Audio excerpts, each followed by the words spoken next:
AbanaUganda munange bonna gy'oli nkwaniriza ku channel yaffe era nkubuuzaako olunaku luno olwaleero n'enkwebaza egyo gyonna gy'otuusaako engalo. Kansuubire bitambula bulungi. Vidiyo ya leero just ngireese nga throwback mubitegeera ebyaliwo ko nga mwabyerabira nga tebikyabalina mu mutwe. Abantu twerabira kati waliwo ebiriwo mu 2023 kati tunatuukira mu 2024 nga mubyerabidde. N'olwekyo laba ka vidiyo kano okamaliyo, teweerabira subscribinga ku eno channel kubanga tuleeta byakabi byokka byokya byereere. Kankutwale mu ka vidiyo direct. Nyumirwa muganda wange.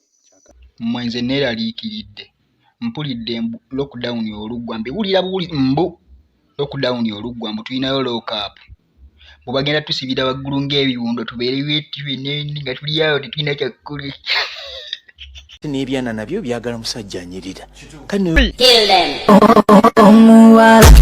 Njiyambulamu kasikati nganange akasikati nkambulamu.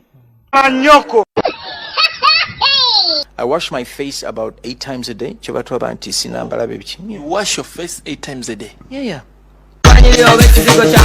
What? Omukola nga ye anyumirwa nze samanyanga mu byali mu kukola ki mu kunyumirwa. Kubanga yantwala process by process. Elwa kubanga ye namusanga mukugu ng'amanye engeri y'okukwatamu omuki omuntu ali naive.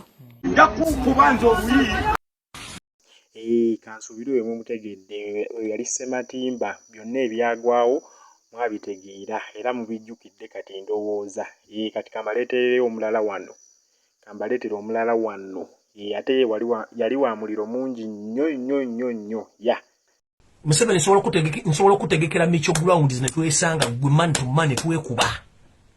Gwe nkwagala ng'omuntu. Ngojja buno bwese self-system ino omuntu nkwagala ng'omuntu physically two people in one ring twejjewo. Kansuubire byonna mubiwulidde.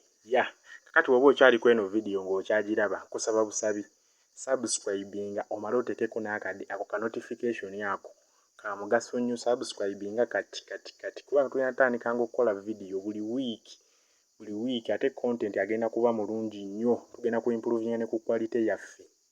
Kakati ba mikwano muzikirize ne kano nkayiseewo.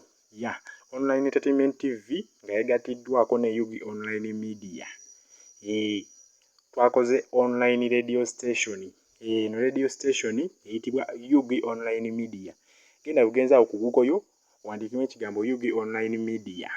Ogenda kuba ogifuna bulungi nnyo. Eno radio ekuba music specifically w'Abanauganda.